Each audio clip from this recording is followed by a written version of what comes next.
সারা বিশ্ব জুড়ে যে আমেরিকা শান্তির কবুতর বলে দাবিদার, তারাই সারা পৃথিবীর এখন অশান্তির বড় মাস্টার। জি, ইসরায়েলের সঙ্গে ফিলিস্তিনের লড়াইয়ে তারাই নায়ক। ইরান যখন ফিলিস্তিনের পক্ষে না, বরং ইসরায়েল অত্যাচার করলো, তার জবাব দিতে যে ইসরায়েলের বিরুদ্ধে লড়াই করতে লাগলো, আমেরিকা থাবা মেরে দিল। যার যে রাজ চলছে, বলেন 1980 সাল থেকে 2026 পাক্কা 45 পেরিয়ে 46 বছর একাধারে ইসরায়েল ফিলিস্তিনের মুসলমানরা মার খাচ্ছে ইসরায়েলের কাছে। যদি সত্যি মানুষের মস্তিষ্ক প্রসূত পদ্ধতির বিনিময়ে, নিয়ম কানুনের বিনিময়ে, কিছু নীতির বিনিময়ে যদি শান্তি আসতো, তাহলে 45 বছর ধরে আধুনিক বিশ্বে একটি দেশ আরেকটি দেশের কাছে কোণঠাসা, নিঃস্ব আর রিক্ত আর মানুষ শূন্য হয়ে যেত না। কথা বলে কোথায় আছে, কি ভাবছেন, কি ভাবছেন? আজকের ভারতে দাঁড়িয়ে যদি আমরা ভাবি জি, কেন্দ্র সরকার আটা কামড়ি দিয়ে লেগেছে পশ্চিম বাংলাটা নেবে, আর পশ্চিমবঙ্গ সরকার সে দাঁতে দড়ি দিয়ে লেগে গেছে তার রাজ্য রক্ষা করবে। কথা বলছেন না কেন? এই কথা জানে না কে? যার জের হলো, প্রথমত ছিল এনআরসি, এনআরসির নাম পরিবর্তন করে করা হলো SIR। জি, নামটা আলাদা, কাজটা একই। নামটা আলাদা, কাজটা একই। তো SIR এর খসড়া তালিকা যখন বের হলো, তখন দাদাদের স্বপ্ন পাল্টে গেল।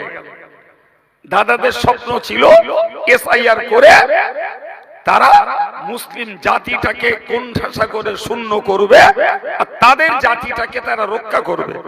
কিন্তু খসড়া তালিকায় দেখা গেল রেজাল্ট যখন উল্টো, তখন খসড়া তালিকার পরে নতুন করে প্রক্রিয়া চালু করা হলো হিয়ারিং সিস্টেম। যে সিস্টেমে যাও তুমি এখন, জি, তোমার বাপের নামে মন্ডল আছে, তোমার নামে নেই, তোমার এক নাম আছে জেড দিয়ে, আর এক নাম আছে জে দিয়ে, তোমার এক নাম আছে কিউ দিয়ে, আর এক নাম আছে কে দিয়ে, এক নামে আবিসার আছে, আর এক নামে আব্দুল আছে। শুরু হলো ধরপকড়, ঘন্টার পর ঘন্টা খাওয়া দাওয়া ছেড়ে দিয়ে 80 বছরের বৃদ্ধ পর্যন্ত আজকের ভিডিওর কাছে ধর্ণা দিচ্ছে। কেন কথা বলেন, কেন? এক এক গ্রামে 400, 500, 600, 700, 800, 900 করে ভোটারদেরকে ডাকা হচ্ছে হিয়ারিং এর জন্য। আর এই ভুলগুলো একটিও জনসাধারণের না, সব ভুলগুলো ওই সমস্ত জন্তুদের। অফিসে বসে ঠান্ডা মাথায় অপারেটিং করেছে কম্পিউটার, সেখানে ভুল করেছে। নামের বানান লিখতে গিয়ে যে যার মতন লিখেছে, এদিকে এ লিখেছে কামরুজ্জামান বানান কিউ দিয়ে, আর একজন লিখেছে কে দিয়ে, একজন লিখেছে জামান বানান জে দিয়ে, আর একজন লিখেছে জেড দিয়ে। এই জন্তুরা এই কাজ করে আজকে দেশের জনগণের জীবন বিপন্ন। কেউ মরে গেছে, তার ভোটার বাতিল করো। জি, কারোর বিয়ে হয়ে গেছে, এখান থেকে তার কার্ড তার শ্বশুর বাড়ি শিফটিং করো, ভিন্ন জিনিস, এতে কারোর আপত্তি নেই। কেউ রিয়েলি বাংলাদেশ থেকে এসছে, তার কোনো কারেক্ট ডকুমেন্টস নেই, তার জন্য তুমি অ্যাকশন গ্রহণ করো। কিন্তু এরা তো বড় জোর, এদের ফার্স্ট নাম, মিডিল নাম এবং সারনেম, জি, এদের ফার্স্ট নামের গন্ডগোল থাকতে পারে, হয়তো কারোর আছে এমডি, কারোর আছে MOHMMD, মোহাম্মদ পুরো বানান। কেউ একটা জায়গায় মোহাম্মদ আছে, আর একটা জায়গায় শুধু মোহাম্মদ ছাড়াই রয়েছে। কারোর নামে মন্ডল আছে, কারোর নামে আর একটা ডকুমেন্টসে মন্ডল নেই, কিন্তু তার মিডিল নেম, আসল নেম পরিবর্তন হয়ে। রজ্জাক আছে, নঈম আছে, কাইয়ুম আছে, খালেক আছে। ওইটা বদল হয়নি। খালেকের জায়গায় যদি রশিদ হতো সেটা ধরা যেত, কলিমুল্লাহর জায়গায় যদি সলিমউদ্দিন হতো ধরা যেত। কিন্তু যেগুলো পাল্টেছে সেগুলো তো আসলে তার নামই নয়। কথা বলেন, মোহাম্মদ কি নাম? বলেন বলেন বলেন। মন্ডল, গাজী, সর্দার, মল্লিক, এগুলো কি নাম? আজকের এই অত্যাচারিত জনগণ কেন? কিচ্ছু না ভাই, শুধু গদি দখলের লড়াই, আর কিচ্ছু না, শুধু গদি দখলের লড়াই। তাহলে যারা গদি দখলে নেতৃত্ব করতে যে দেশের জনগণকে এভাবে বিপন্ন করছে, ভাই এরা মানুষের শান্তি কি দিতে পারে?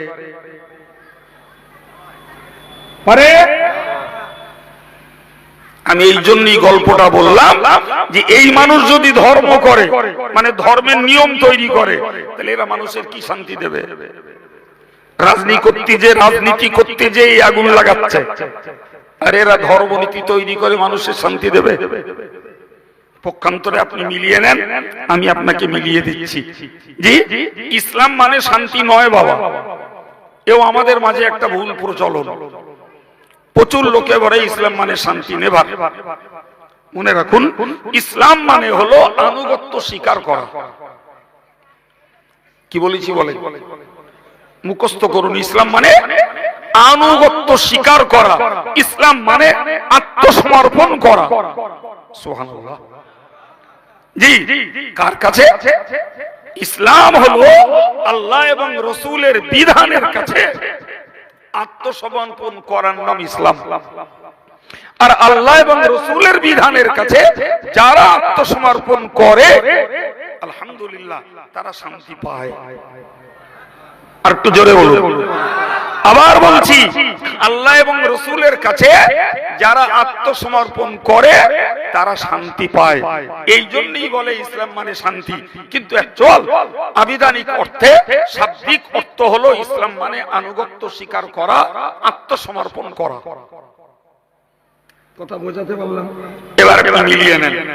যে মক্কাতে শিরক, বেদাত, সুদখোর, মদখোর, গানখোর, জুয়াখোর, নারীবাজ, নারীদের প্রতি অত্যাচারকারী, নিজের কন্যাকে জীবন্ত হত্যাকারী এবং মানুষের লুটতারায় ছিনতাইকারী, রাহাজানি, ডাকাতি করা যাদের চরিত্র ছিল, এই চরিত্র আমরা বলি না, আমরা বলি না। ইউরোপের ঐতিহাসিকরাও একই কথা বলেছে, ইসলামের ঐতিহাসিকরা চর্চা করে সেই কথাকেই সমর্থন করেছে। ইউরোপের ঐতিহাসিকদের এই সিদ্ধান্ত কোন অংশই ভুল নয়। এটাই ছিল তৎকালীন জমানার আরববাসীদের চরিত্র। প্রিয় ভাই, আপনি ভাবুন এবার, তাহলে যাদের মাঝে বাপ বেটার সম্পর্ক ছিল না, স্বামী স্ত্রীর মিল মহব্বত ছিল না, নিজের কলিজার টুকরি বেটিকে নিজে হত্যা করত, জি, মানুষকে নিঃস্ব করে দিত, মানুষের জীবনটাকে মুরগির মতো করে মারত, যারা মদ কিনে খেত না, বাড়ি তৈরি করে মদ খেত, ভাই সেই লোকগুলো ইসলামের ছায়াতলে এলো। ইসলামের ছায়াতলে এলো। আসার পরে কি হলো ভাই? ইসলামের ছায়াতলে এলো মানে আল্লাহর হুকুমের কাছে মাথা নত করে দিল। প্রিয় নবীর আদর্শের কাছে, নবীর সুন্নাতের কাছে তারা মাথা নত করে দিল। পরবর্তী রেজাল্ট, আল্লাহু আকবার, সুদ নেই, মদ নেই, নারীবাজি নেই, কন্যা সন্তান হত্যা নেই, লুটতারাজ নেই, ছিনতাই রাহাজানি নেই, ভাই স্ত্রী জাতির প্রতি অত্যাচার নেই। টোটাল সমাজ ব্যবস্থা 100 ডিগ্রি পরিবর্তন হয়ে বেটা বাপের মর্যাদা বুঝলো, বাপ বেটার হক আদায় করলো, স্বামী তার স্ত্রীকে যত্ন নিল, স্বামী তার নিজের কলিজার টুকরি কন্যাকে বাঁচতে দিল। রীতিমতো ভিন্ন ভিন্ন ধর্ম থেকে এসে ভাই ভাইয়ের মতো হয়ে গেল। নিজের পেটে ক্ষুধার জ্বালা, নিজের তুলনায় অন্যের ক্ষুধাকে গুরুত্ব দিল। প্রিয় ভাইরা আমার, তাহলে পরিষ্কার বুঝতে পারা গেল, ভিন্ন ধর্ম থেকে এসে তারা ইসলামের কাছে আত্মসমর্পণ করে আল্লাহ আল্লাহ রাসূলের বিধানের কাছে মাথা নত করে একটি সুশীল শান্তির সমাজ তারা পেয়ে গেল। ঠিক বলছি না ভুল? আপনি আমার এই বক্তব্যটাকে একটা বাক্য আপনি পরিবর্তন দেখান, আমি অন্যায় স্বীকার করি। আবার জুটেছে, এই কইছিরা, এই চুপ করো। প্রিয় ভাইরা আমার, সত্যি এই কথাগুলো ভাববার জিনিস। কিভাবে ওই সমাজটার পরিবর্তন এলো? তারা তো এত দুর্ধর্ষ ছিল। অশালীন কাজে তারা মাস্টার, অসামাজিক কাজে তারা পটু, অত্যাচার, অবিচারে, অনাচারে, মানুষ হত্যায়, নারী নির্যাতনে তারা বিশ্বের মাটিতে ফার্স্ট স্ট্যান্ড দখল করেছে। সেই মানুষগুলোই আমার রাসূলুল্লাহর প্রাথমিক পর্যায়ে মাত্র 13 বছরের সাধনা। ক বছরের বাবা? 13 বছর। এই 13 বছরে সেই সমাজটার পূর্ণ পরিবর্তন। কি ভাবতে পারা যায়? তারা কিভাবে এই পরিবর্তন পেল? আমি অত্যন্ত জোর গলায় বলছি, জোর গলায় বলছি, আজকের পৃথিবী জুড়ে মুসলমানদেরকে সন্ত্রাসী বলা হয়। মুসলমানদেরকে সন্ত্রাসী বলা হয়। এমনকি লাদেনকে কেন্দ্র করে আমেরিকার উস্কানিতে সারা পৃথিবীতে লাদেনকে সন্ত্রাসী বলে, সন্ত্রাসের নেতা বলে আখ্যায়িত করা হলো। মানে এদের বক্তব্য যেন এরকম একটা, বঙ্গোপসাগরে যদি একটা মাছ মরে ওটাও লাদেন মেরেছে, এরকম একটা ভাব ছিল। কিন্তু আপনি হিসাব করে বলুন তো, আপনি হিসাব করে বলুন, আমি আপনাকে চোখে আঙুল দিয়ে দেখিয়ে দিচ্ছি ভাই, ভালো করে বুঝুন। মুসা নবী ছিলেন শান্তিপ্রিয়, ফেরাউন ছিল সন্ত্রাসী। নবী ইব্রাহিম ছিলেন শান্তি প্রতিষ্ঠাকারী, নমরুদ ছিল সন্ত্রাসী। ঈসা নবী ছিলেন শান্তি প্রতিষ্ঠার নায়ক, সেখানে ইহুদিরা ছিল সন্ত্রাসী। আমার নবীর যুগে আমার নবী বিশ্ব শান্তির শ্রেষ্ঠ নেতা আবু লাহাব, আবু জাহালরাই ছিল সন্ত্রাসী। আজকে সারা পৃথিবী জুড়ে সন্ত্রাস চালিয়ে যাচ্ছে ভিন্ন ভিন্ন ধর্মের লোকেরা, আর ঘুরিয়ে ঘুরিয়ে মুসলমানদের উপরেই সন্ত্রাসের আঙুল তোলা হচ্ছে। আমি একটা উদাহরণ আপনাকে দিয়ে এই বিষয়টা যে মিথ্যা তা বুঝিয়ে দিচ্ছি।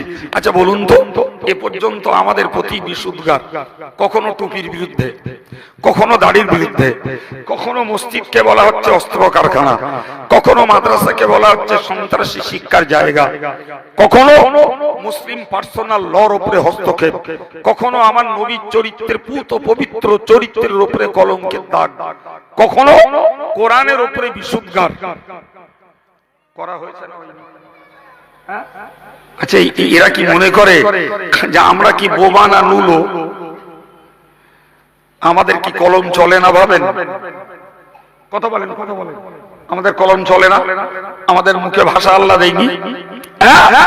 ওরা যদি 1 গুণ বলে মিথ্যা করে, আমরা সত্য 10 গুণ বলে বলতে পারি।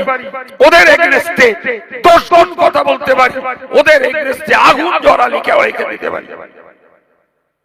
কিন্তু মুসলমান শান্তি প্রিয় বলেই অকপটে ধৈর্য ধরে। নবীর নামে গাল দিয়েছে, ভদ্র ভাষায় প্রতিবাদ করে দেয়। কোরআনের বিরুদ্ধে গাল দিয়েছে, ভদ্র ভাষায় প্রতিবাদ করে দেয়। মুসলিম জীবন নিয়ে বিপন্ন খেলছে, ভদ্রতার সঙ্গে প্রতিবাদ জানায়।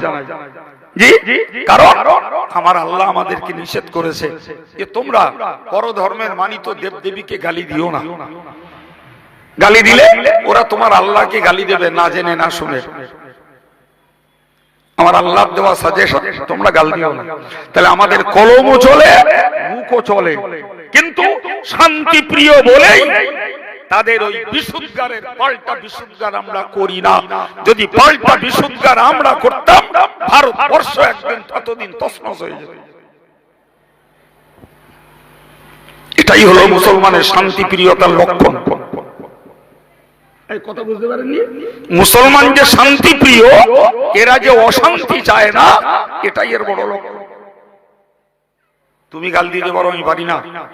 তুমি আমার কোরআনের বিরুদ্ধে বিশুদ্ধগার করতে পারো, তোমার ধর্মগ্রন্থ নিয়ে আমি চর্চা করি না, ভাবো বলি না, ভিন্ন জিনিস। এটা ভারতবর্ষ।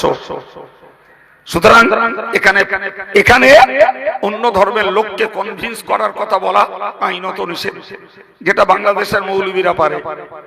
90% মুসলমান, ওরা পারে। আমার দেশে কিছু মৌলবী, কিছু ছেলেরা মনে করে বাংলাদেশে হেভি হেভি বক্তা আছে, তোমার মাথা পোকা লেগেছে ভাই। তুমি বাংলাদেশের ভৌগোলিক অবস্থান আর ভারতবর্ষের ভৌগোলিক অবস্থানের কাণ্ডজ্ঞান নেই তোমার। ওখানে বসে যে কথা বলা যায় কোন বাংলাদেশের মায়ের লাল নেই, ওই কথা এসে ভারতবর্ষে বলে কথা বলে। হ্যাঁ, সুতরাং আমরা বলি না এটা আমাদের দুর্বলতা নয়, আমরা বলি না এটা আমাদের অযোগ্যতা নয়, এটা আমাদের আইনে বাধা এবং এটা আমার আল্লাহর নিষেধ। তুমি অশান্তির বাতাবরণ তৈরি করতে পারো না, যার ফলে ওরা গাল দেয় সহ্য করি, ওরা বিশুদ্ধার করে সহ্য করি, ওরা অপমান করে সহ্য করি। এটাই আমার আল্লাহর ফর্মুলা। আমার আল্লাহ নবীকে বলেছিলেন লা তাসমাউন্না মিনাল্লাযীনা উতুল কিতাবা মিন ক্বাবলিকুম, ওগো নবী আমি আল্লাহ তোমাকে বলছি এই তোমার পূর্বে যাদেরকে কিতাব দেওয়া হয়েছিল, যাদের কিতাব দেওয়া হয়েছিল বলতে ওরা ইহুদি আর খ্রিস্টান। আল্লাহ বললেন ইহুদি এবং খ্রিস্টানদের পক্ষ থেকে আর মুশরিকদের পক্ষ থেকে তুমি অনেক অকথা কুকথা অনেক বিষাক্ত কথা শুনতে পাবে। কারে বলেছেন বাবা? আবার বলছি খোদ আল্লাহ নবীকে বললেন, নবীকে সান্ত্বনা দেওয়ার জন্য, নবীর মনটাকে স্থির রাখার জন্য খোদ আল্লাহ নবীকে বললেন নবী হে, ইহুদিদের পক্ষ থেকে খ্রিস্টানদের পক্ষ থেকে মুশরিকদের পক্ষ থেকে অনেক অকথা কুকথা অনেক অশালীন ভাষা অনেক বিষাক্ত বক্তব্য তোমাকে শুনতে হবে। একটু নিরপেক্ষ মনে ভেবে বলুন তো, নবী আল্লাহ শ্রেষ্ঠতম হাবিব, সেই নবীকে যদি এই বিরোধী গোষ্ঠীর পক্ষ থেকে বিষাক্ত কথা শুনতে হয় বাবা, আমরা ভারতবর্ষে বাস করে মক্কার মুহাম্মদকে মানবো, তা আমাদের ভাগে তার কিছু পড়বে না? এই রে কিছু বলেন না কেন? এই হ্যাঁ না বলে, নবীকে যদি গাল শুনতে হয় তা আমাদের কিছু গাল শুনতে হবে না? একদম সিস্টেম। আমি ভারতবর্ষে বাস করি আর মক্কার মুহাম্মদকে মানি। জি, তো মক্কার বাগায় বসে মুহাম্মাদের দুশমনেরা আমার নবীকে এত অত্যাচার আর নিপীড়ন চালিয়েছে, আমরা সেই মুহাম্মাদের ফলোয়ার্স হব আর সেই মক্কার লোকেদের ছানা পোনা সেকালের ফেরাউন হামান নমরুদ সাদ্দাত আজকে থাকবে আর আমাদেরকে জামাই আদর করবে বললে হয়? দেখেন না, শুনছেন না? জি, বিদেশ থেকে একটা মুসলিম যদি ভারতে আসে সে হলো অনুপ্রবেশকারী, আর বিদেশ থেকে যদি একটা অমুসলিম ভারতে আসে সে হলো শরণার্থী। শোনেননি জীবনেও? শরণার্থী মানে তার জামাই আদর, আর অনুপ্রবেশকারী মানে ওরে বিতরণ করো। এই তো হচ্ছে আমার দেশের এখন নীতি। বলেন বলেন, এটাই তো আমার দেশের নীতি। ওই নীতির জায়গায় দাঁড়িয়ে ভাবো আমরা কলেমা পড়েছি, মুহাম্মদকে অনুসরণ করি, যার জন্যই আমাদের প্রতি এই সতীন বেটার মতো আচরণ হচ্ছে। কথা বুঝতে পারেননি? এটাই হয়েছে আমাদের জন্য কষ্ট। আর এই কথাটাই আমার আল্লাহ আমার নবীকে শুনিয়েছিলেন, নবী হে, ওরা তোমাকে বিশুদ্ধার করবে, গালিমন্দ করবে, কুৎসা রটনা করবে, ওদের দেওয়া কষ্ট ছাড়ো, ওদিকে ভ্রুক্ষেপ করো না, ওদিকে তুমি মনোযোগ দিও না, ওতে তুমি টেনশন নিও না, ওতে মন ভেঙো না, তুমি কষ্ট সহ্য করো, ধৈর্য ধরো, আর আমি আল্লাহর প্রতি ভরসা করো। কথা বলতে বলতে বাস্তবমুখী কিছু কথা বলে ফেললে। সম্মানিত ভাইরা আমার, আমি মূলত কি বোঝাচ্ছিলাম? মূলত বোঝাচ্ছিলাম ইসলাম শব্দের অর্থ শান্তি নয়, ইসলাম শব্দের অর্থ আত্মসমর্পণ করা, ইসলাম শব্দের অর্থ আনুগত্য স্বীকার করা। যারা আল্লাহ এবং রাসূলের কাছে আত্মসমর্পণ করে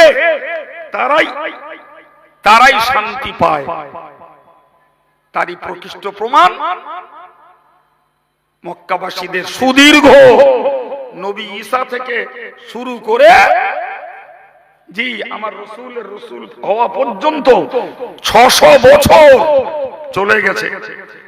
600 বছর ধরে গোটা ভূমিটা হয়ে গেছে জঞ্জাল, আবর্জনা, অমানসিক অত্যাচার, অবিচার, অনাচার, এই 600 বছরের অত্যাচার, অনাচার, অবিচার আর উচ্ছৃঙ্খল জীবনের অবসান ঘটেছে আমার রাসূলুল্লাহর মাত্র 13 বছরের ইসলামী মিশন চালানোর বিনিময়ে। কি ভাবছেন? শান্তি তারা পেয়েছে না পাইনি? এই জোরে বলে। বাপ বেটার মর্যাদা বুঝেছে, স্বামী স্ত্রীকে গুরুত্ব দিয়েছে, মা বাপ তার বেটিকে আর হত্যা করিনি, দেশে আর চিন্তায় রাহাজার ছিল না, মদখোর একটাও ছিল না, হত্যাকাণ্ড আর ঘটিনি। একবার চিল্লে বলা যাবে না সুবহানাল্লাহ? শান্তি পেয়েছে না পাইনি? আজকে যদি মুসলিম সমাজ এরা যদি বাপ বেটায়, ভাই ভাই, মা বেটায় এবং প্রতিবেশী প্রতিবেশী একে অপরের সঙ্গে আচার আচরণে, লেনদেনে সৌহার্দ্য সম্প্রীতি বজায় রেখে চলে, এটাই আমার নবীর রেখে যাওয়া ইসলামের অবদান। কথা বুঝতে পারছেন না? হ্যাঁ, আজকের পৃথিবীতে দেখছেন না যারা শান্তির বুলিয়া ওড়াচ্ছে? বিশ্বাস করুন, আমার বলতে একবারও দ্বিধা নেই, এরা বাঘের থেকেও হিংস্র। বিশ্বাস করে? বিশ্বাস হয় না বলেন? আচ্ছা, একটা উদাহরণ দিয়ে বলুন দিন। আমাদের পাড়ায় কুকুর আছে, তা আপনার কাছে রিপোর্ট আছে দুটো কুকুর ঝগড়া বাঁধিয়ে এক কুকুর আর এক কুকুরকে মার্ডার করতেছে? আছে রিপোর্ট? কোনদিন খবরের কাগজে দেখেছেন যে সুন্দরবনের রয়্যাল বেঙ্গল টাইগার একটা আরেকটার উপরে আক্রমণ করে একটা আরেকটারে মার্ডার করতেছে? আফ্রিকান লায়ন, আফ্রিকার সিংহ একটা আরেকটার উপরে আক্রমণ করে সেটাকে মার্ডার করে দিয়েছে? দেখেছেন কোনদিন? শুনেছেন কোনদিন? জি, কাগজ খুলুন, এমন কোন দিন নেই শিক্ষিত বুদ্ধিজীবী সমাজ শান্তির বাতা উড়িয়ে আর রাজনীতির নেতা আর হোতা হয়ে এই দুনিয়ার নোংরা রাজনীতির গদি দখলের লড়াইতে মানুষ মানুষকে মেরে পিস পিস করে বস্তাবন্দি করে নদীতে ভাসিয়ে দিচ্ছে। এদের কাছে বাঘ, সিংহ, ভল্লুক আর কুত্তা হেরে যাবে। সত্যি বলে? এরা মানুষ, এরাই শিক্ষিত, এরাই শান্তিপ্রিয়। কিন্তু ধর্মের জায়গায় দাঁড়িয়ে একটা মুসলমানকে আপনি দেখাতে পারবেন না যারা কারোর জীবন নিয়ে খেলা করেছে। যদি বলেন হুজুর ইসলামে তো যুদ্ধ হয়েছে, সেখানে তো জীবন নিয়ে খেলা হয়েছে, আপনি জানেন না বলে আন্দাজে বলেন, জানলে কথা বলতেন না। জেনে নেন, আমার নবী 13 বছর কারোর মারিনি। সুবহানাল্লাহ। 13 বছর অকপটে মক্কি জিন্দেগিতে, মক্কি ইনিংসে রাসূলুল্লাহ মক্কা পর্বে 13 বছর অকপটে মার খেয়েছে।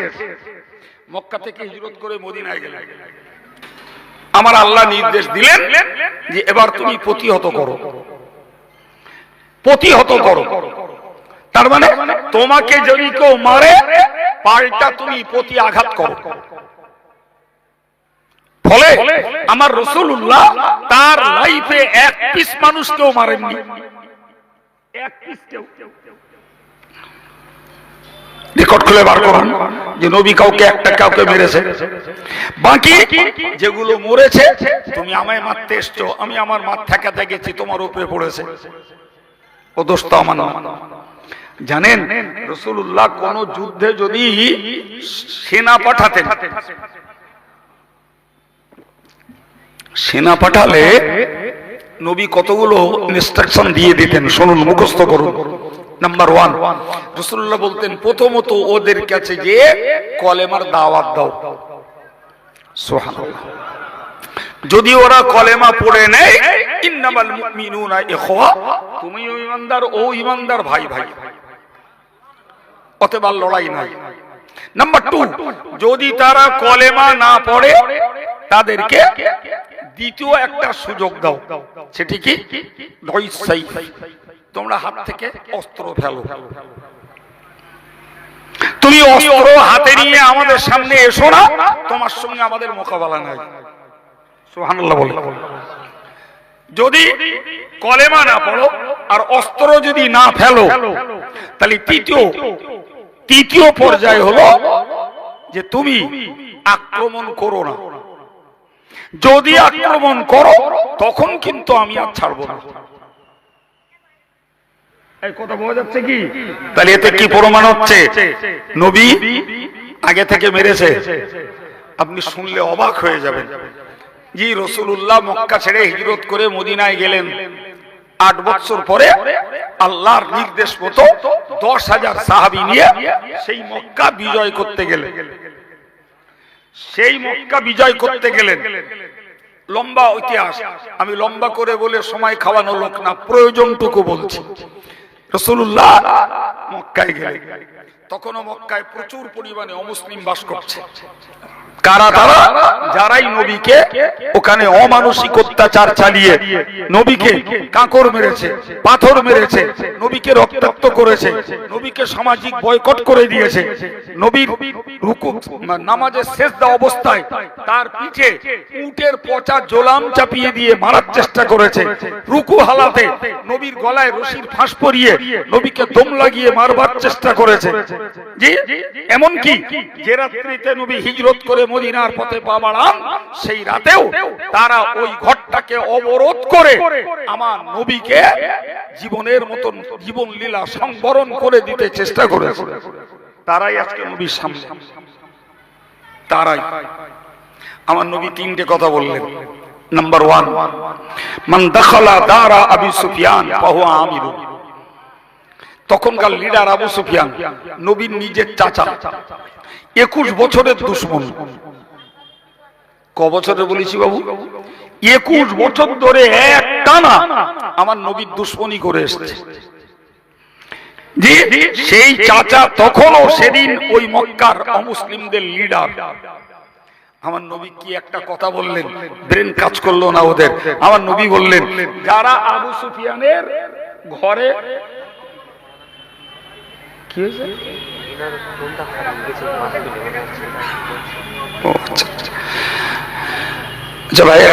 একটা ভাইয়ের একটা ফোন হারিয়েছে, হয়তো বসতে যে কিংবা হাত থেকে পড়ে গেছে। তো সততার কাজ হলো, যদি কোনো ফোন আপনাদের নলেজে আসে তাহলে ফোনটা এই ভাইকে দেওয়ার জন্য, বা আমি ভাইয়ের নাম জানি না, স্টেজে দিলে পেয়ে যাবেন তিনি। সাদেক ভাইয়ের ফোনটা পড়েছে, যদি সত্যি সততা দেখান কারোর সামনে পড়লে ফোনটা সাদিক ভাইকে দিয়ে দেওয়ার জন্য আবেদন করছি। প্রিয় ভাই, কি কথাটা বললাম? রাসূল বললেন, যারা আবু সুফিয়ানের ঘরে যে আশ্রয় নেবে আমার পক্ষ থেকে তাদের নিরাপত্তা। সুবহানাল্লাহ বলেন। কথাটার মানে বুঝছেন কত গভীর? আরে যে আবু সুফিয়ান নবীর ঘোর শত্রু, আর নবী সেদিন বিজয় বেশে মক্কায়, আর সেই বিজয়ের জায়গায় দাঁড়িয়ে বলছে আবু সুফিয়ানের ঘরে যে যারা আশ্রয় নেবে তাদের নিরাপত্তা। ব্রেন কাজ করবে? কি ব্যাপার? আজকে তো সবার আগে মারার দরকার ছিল মুহাম্মাদের পক্ষ থেকে আবু সুফিয়ানের, আর সেই আবু সুফিয়ানকে মারা তো দূরের কথা, তার ঘরে যে আশ্রয় নেবে তারেও নিরাপত্তা দিচ্ছে। সুবহানাল্লাহ। নাম্বার 2 বললেন, মান দাখালাল কাবাতা ফাহুয়া আমিন। যদি কেউ এই কাবার এরিয়ায় ঢুকে পড়ে তারও নিরাপত্তা, ওর উপরেও কোনো আক্রমণ নয়। 3 নম্বরে বললেন, ওই আগের কথার মতো, যে লোকটা খালি হাতে আমাদের হাতে আসবে, আমাদের কাছে আসবে, তারও নিরাপত্তা। মক্কার মানুষগুলোর মুখও বন্ধ হয়ে গেল, চোখও বন্ধ হয়ে গেল, তাদের মুখ খোলারও জায়গা নেই, লজ্জায় আর চোখ খুলতে পারছে না। কেন? লজ্জা চোখই। কারা নবীর প্রতি কি করেছিল নবী জানে না? চোখে চোখে পড়লে লজ্জা লাগবে না? লাগবে না। মুখ বন্ধ, চোখ বন্ধ, আসামি বেশে দাঁড়িয়ে গেল। আমার নবী ওদের কাছে বললেন, তোমরা কি চাও আজ? তাদের বুকে পাটা হয়নি, একবার সাহস হয়নি যে মুহাম্মদ কিচ্ছু তোমার কাছে চাই না, তোমার কাছে ক্ষমা চাই। এই কথাটা বলার মতন তাদের সাহস নেই। কোন লজ্জায় ক্ষমা চাবো? একবার না, একবার না, দুবার না, বহুবার অত্যাচার করেছি। আজকে তো ওই মোহাম্মদ 10,000 সেনা নিয়ে এসে কোন সুযোগ ছাড়াই আমাদের উপরে অতর্কিত আক্রমণ করতে পারতো না? জি, কোন লজ্জায় বলবো ক্ষমা করে দাও, কারুর কোনো রব নেই। আমার নবী বললেন, সহিহ বুখারীর বর্ণনা, লা তাসরিবা আলাইকুমুল ইয়াউম ওয়া আনতুমুত তুলাকা। নবী বললেন, আমার পক্ষ থেকে ঘোষণা, তোমাদের বিগত দিনের আচরণের কোনো প্রতিশোধ আমি নেব না, আমি সকলকে স্বাধীনভাবে ক্ষমা করে দিলাম। এবার বলুন নবী কাউকে মেরে ধরে ইসলাম প্রচার করেছে? ফলে যারা বলে তারা না জেনেই বলে, জানতো যদি বলতো না যে ইসলাম তলোয়ারে প্রচার হয়েছে। যারা জানে তারা জানে ইসলাম তলোয়ারে নয়, উদারতায় প্রচার হয়েছে। ইসলাম ক্ষমায় প্রচার হয়েছে, ইসলাম দয়ায় প্রচার হয়েছে, ইসলাম সহানুভূতিতে প্রচার হয়েছে। সুবহানাল্লাহ। সুতরাং আজকের অমুসলিমরা ইসলামের বিরুদ্ধে যে ব্যাখ্যা দিচ্ছে, এটি তাদের অজ্ঞানতা আর অজানার কুফল। আমি কি কথা বলতে বলতে এই জায়গাটায় চলে এসেছি বাবু? আমি আপনাদেরকে মূলত বোঝাচ্ছিলাম ইসলাম শান্তির ধর্ম, তবে ইসলাম শব্দ মানে শান্তি না। এই পার্থক্যটা মনে থাকবে তো? ইসলাম মানে শান্তি না, কিন্তু ইসলাম ধর্মটা শান্তি। কারণ ইসলাম ধর্মই হলো আল্লাহ আল্লাহ রাসূলের কাছে আনুগত্য স্বীকার করা। যারা করেছে তারা শান্তি পেয়েছে। তার প্রকৃষ্ট প্রমাণ রাসূলুল্লাহ 13 বছরের মক্কা নগরীর জীবনী। একদিকে তারা চালিয়েছে অত্যাচার, আর নির্বিচারে ইসলাম কবুল করে তারা অকপটে ধৈর্যের সঙ্গে অত্যাচারকে সহ্য করে নিয়েছে। পরে 10 বছরে পাল্টা প্রতিহত করেছে, তাতে কিছু মরেছে, কিন্তু তারপরেও রেজাল্ট জানেন? শুনুন রেজাল্ট ভাই। এই সেই মদিনা যেখানকার দুটো গোষ্ঠী, একটির নাম আউস আর একটির নাম খাজরাজ। এই দুটো গোষ্ঠী একটা উট পানি খাওয়াবে কুয়ায়। তো এনার বক্তব্য আমার উট আগে খাবে, আর আমার বক্তব্য হলো আমার উট আগে খাবে। এই নিয়ে লড়াই হলো। সেই লড়াইয়ের জের চললো 40 বছর। কতদিন বললো? ব্যাপারটা একদম মোস্ট অরিয়ানি ব্যাপার না, একটা তুচ্ছ ব্যাপার। জি, উটের পানি খাবার আগে আর পরে, এইটুকু 40 বছর লড়াই করলো। এই 40 বছর লড়াই যখন রানী, আমার আল্লাহ আমার নবীকে মক্কা থেকে মদিনায় পাঠিয়ে দিলেন। ভাই কোরআন শরীফে আল্লাহ পাক এই ঘটনাকে বর্ণনা করে বলেছেন, জি পরিষ্কার করে, অযকুরুকুম আদাআন ফাআল্লাফা বাইনা কুলুবিকুম, তোমরা স্মরণ করো ওই পিরিয়ডটাকে যখন তোমরা ছিলে একজন আরেকজনের শত্রু। ফাআল্লাফা বাইনা কুলুবিকুম, আমার আল্লাহ বললেন আমি তোমাদের মাঝে প্রীতি ভালোবাসার মহব্বত তৈরি করে দিয়েছি। ফাআসবাহতুম বিনিমাতিহি ইখওয়ানা, এবং তোমরা নিজেরা ভাই ভাইয়ের মতো হয়ে গেছো। আল্লাহু আকবার। ওসিলা নবী, মিডলম্যান নবী, জি, আর ফলাফল দেওয়ার মালিক আল্লাহ। আল্লাহ কি বললেন? তোমরা ছিলে একে অপরের শত্রু, আমি আল্লাহ তোমাদের মাঝে ভাই ভাইয়ের মতো মিত্রতা স্থাপন করে দিয়েছি। আল্লাহর বক্তব্য শুধুই নয়, ওকুনতুম আলা শাফা হুফরাতিন মিনান নার, ও মদিনার মানুষেরা, তোমরা জাহান্নামের দোর কিনারায় দাঁড়িয়েছিলে। ফাআনকাযাকুম মিনহা, আমি আল্লাহ ওই জাহান্নামের দোর কিনারা থেকে তোমাদেরকে নাজাত দান করেছি। যে মক্কার মানুষ ছিল রক্তক্ষয়ী যুদ্ধবাজ, সেই মক্কার মদিনার মানুষটা ছিল রক্তক্ষয়ী যুদ্ধবাজ। তাদের মাঝে সম্পর্ক হলো ভ্রাতৃত্বের মতো। বরং লজ্জার সঙ্গে বলতে হয়, আজকে সহোদর ভাই ভাইকে মেরে খায়, ভাই ভাইকে শোষণ করে না, করে না? আজকে শিক্ষক মাস্টারকে শোষণ করে, শিক্ষক মাস্টারের বিরুদ্ধে, এই ছাত্র মাস্টারের বিরুদ্ধে গালিমন্দ করে, ছাত্র মাস্টারকে শোষণ করে, ভাই ভাইকে শোষণ করে, ভাই ভাইয়ের হক নষ্ট করে, অথচ আমরা মুসলিম আর কেউ না।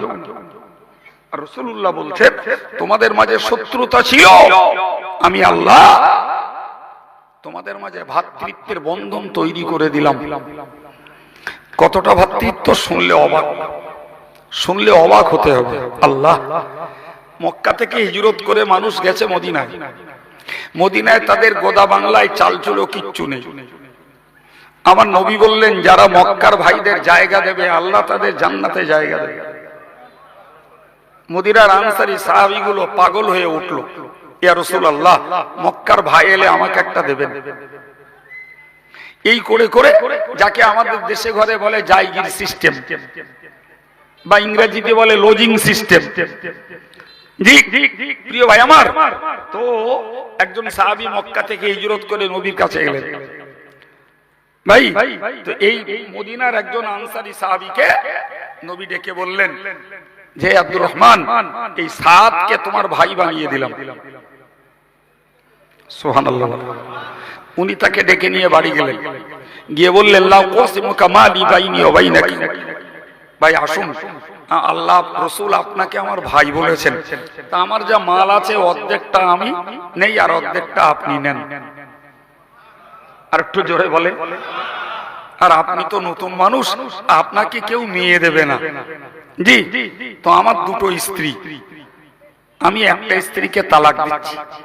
ফাইজান কাযাত ইদ্দাতি ফাতাযাওয়াজাহা, আমার স্ত্রীর ইদ্দত পেরিয়ে গেলে ওই মেয়েটাকে আপনি বিয়ে করেন, তাহলে আপনার যৌন জীবনও চলবে আর আমার মাল অর্ধেকটা দিচ্ছি, আপনার সংসারের খরচও বহন হবে।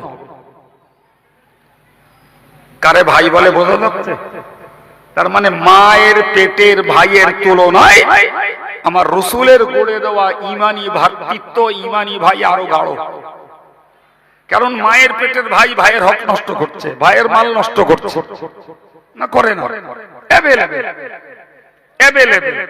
এখানে খুঁজুন আর আমার গ্রামে খুঁজুন, যেখানে যাবে সব জায়গায় এরকম কিন্তু আসামি মিলবে না বাবা।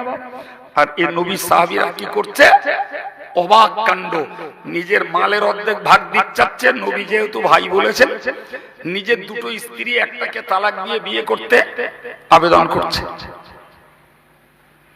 আল্লাহ পাকের নবী মক্কার নবী, আল্লাহ পাকের নবীর মক্কি সাহাবী, মক্কায় যার বাড়ি, উনি বললেন বারাকাল্লাহু ফি আহলিকা ওয়া মালিকা, ও ভাই আপনার মালের ভাগ আমায় দিতে হবে না, আল্লাহ আপনার মালে বরকত দেন, আপনার বিবিকে ভাগ আমায় দিতে হবে না, তালাক দিয়ে আপনার সংসার শান্তিতে চলুক, কিছুই আমার লাগবে না, আপনি আপনার ঘরে আমার থাকার মতো সুযোগটুকু দিয়েছেন, এইটুকুই যথেষ্ট। আপনি মদিনার বাজার আমায় দেখিয়ে দেন, আমি বাজারে মুঠেগিরি করে রোজগার করে আমার সংসার চালাবো, আর আল্লাহ যখন পয়সা জমাতে দেবেন তখন আমি বিয়ে করে নেব। আর একটু জোরে বলে, কিছু বলা যাচ্ছে বাবা যে ইসলামের বিনিময়ে এরা কোন উন্নত দরজা লাভ করেছে? আপনি আশ্চর্য হয়ে যাবেন। শুনুন, ওই জমানার একটা ঐতিহাসিক গল্প বলে আমার বক্তব্য ছাড়বো। ভাই নাজরান একটা দেশ, এই দেশটা খ্রিস্টানদের।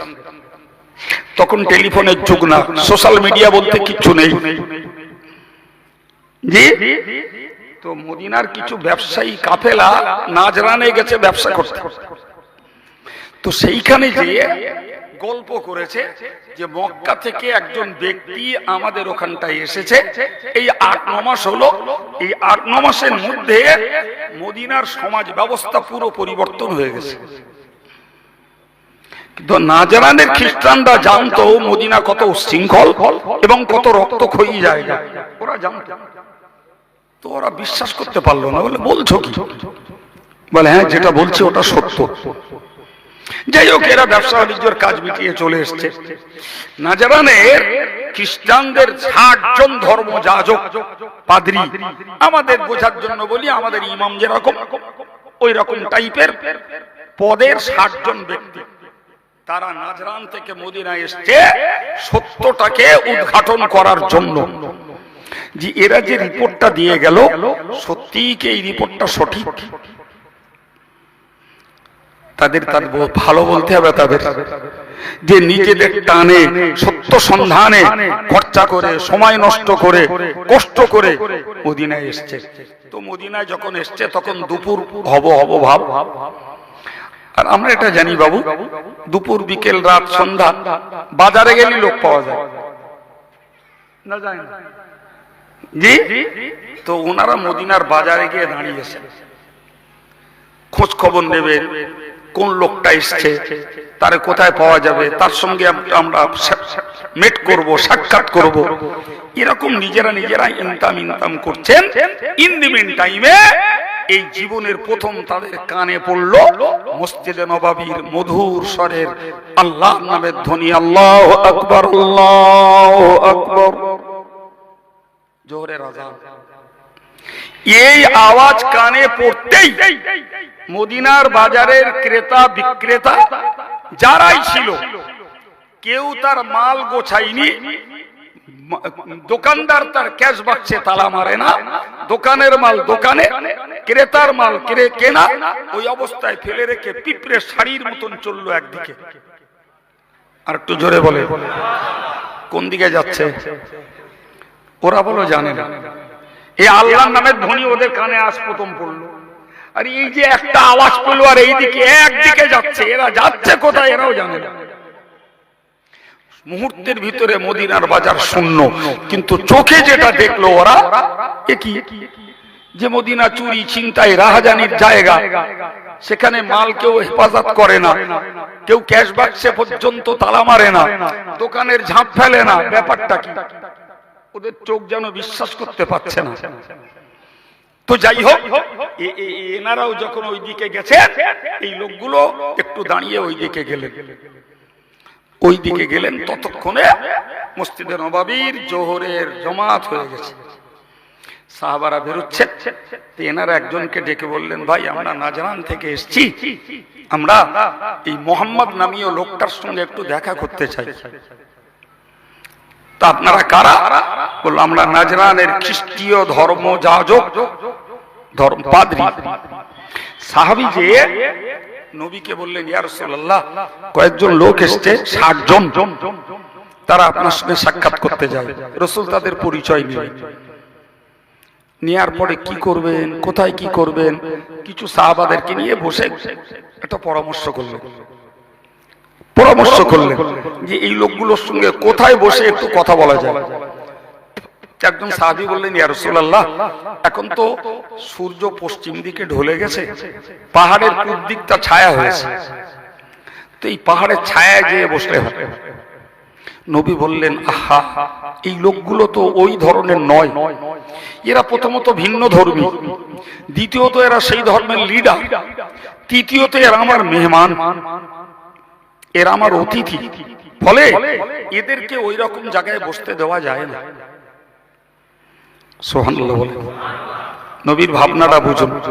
আর একজন সাহাবী বললেন, ইয়া রাসূলুল্লাহ কাজ করলে হয়, আমার বাগানটা খুব ঘন, গাছের খেজুর পাড়া হয়ে গেছে, এত ঘন পাতা, নিচে রোদ পড়ে না, তো ওই খেজুর বাগানের ছায়ায় যেয়ে বসলে হয়।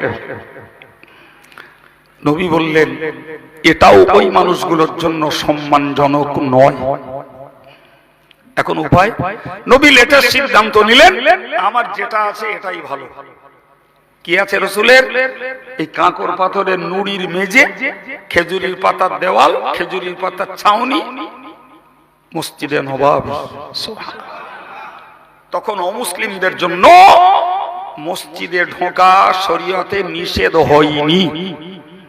নবী ওদেরকে ডাকে, ওরা এলো, নবীর সঙ্গে অনেকক্ষণ আলাপচারিতা হলো, অনেকক্ষণ।